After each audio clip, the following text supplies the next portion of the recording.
ሃይድሮ ኤነርጂ ላይ ነው እሱም በጣም ኤክስፔንሲቭ ነው እንዳልከው ግሪዱ 85% መብራት የሌለውን ህዝብ መድረስ ይችላል የሚል ግምት የለኝም እዚህ ላይ እንዳው ኮሜንት ብታደርግ ደስ ይለኛል 5%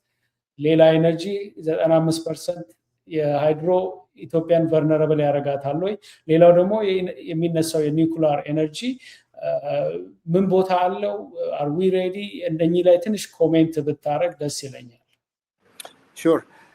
እንግዲህ አይ ቲንክ በአሁኑ ሰዓት ያው የሃይድሮ ኤነርጂ ትልቅ ፐርሰንቴጅ መያዙ ምንም አያስገርመንም ነገር ግን ወደፊት ሀገራችን የምታደርገው የኤነርጂ ኮምፖዚሽን ላይ አይ ቲንክ ሶላር በጣም ከፍተኛ ሲግኒፊካንት የሆነ ፐርሰንቴጅ ይኖረዋል ብዬ ገምታለሁ ለምን ብትለኝ አሁን እንደጠቀስከው ሃይድሮ በጣም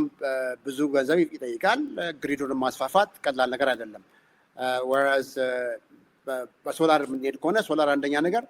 እንደዚህ በጣም ትልቅ የሶላር ፋርም ካልሆነ በስተቀር በተለይ ዲስትሪቢዩትድ የሆነ በየሰው ቤት ወይም ኢንዲቪጁዋላይዝድ የሆነውን የሶላር ቴክኖሎጂን ካየን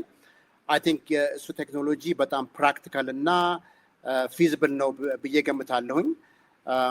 እና የወደፊት የኤነርጂ ሚክሱ አብዛኛው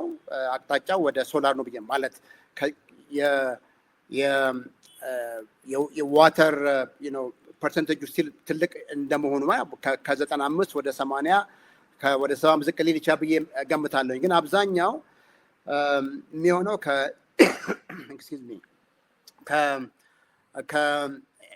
ከሶላር ጋር የተያያዘና ወይም ከዊንድ ጋር የተያያዘ ነው እንጂ የኑክሊየር እኔ እዛ ኤክስፐርቲዝ የለኝም ግን ኑክሊየር is a little bit far fetched ወደፊት ምናልባት ከ10 ከ15 ዓመት በኋላ more realistic የሆነ አማራጭ ይሰጠናል ብዬ ነው የምገምተው ግን in the short term አብዛኛው ሚክስ የሚያጋድለው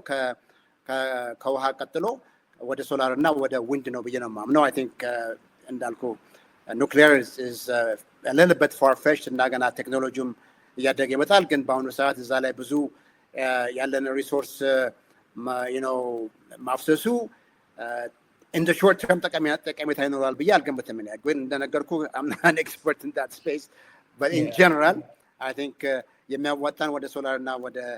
ወደ ዊንድ እና ወደ of course የተለያዩ መጠነኛ ሶርሶች አሉ ግን primarily it's hydro and solar ብዬ ነው የምገምተው ያ እንግዲህ እኛ ዋና ትኩረታችን ባንተ ሌቭል ያለ ሰውና ሪል አክሽን ውስጥ ገብቶ የሚሰራ ሰው ፖሊሲ ዲስከሽን እንድናመጣ ስለሆነ ያንተ አቋም ይሄ ነው ከዚህ አቋም የተለየ ያላቸው ሊኖሩ ይችላሉ ፖሊሲ ሜከሮች ግን ሁሉንም ሰው ቢሰሙና ዝም ብሎ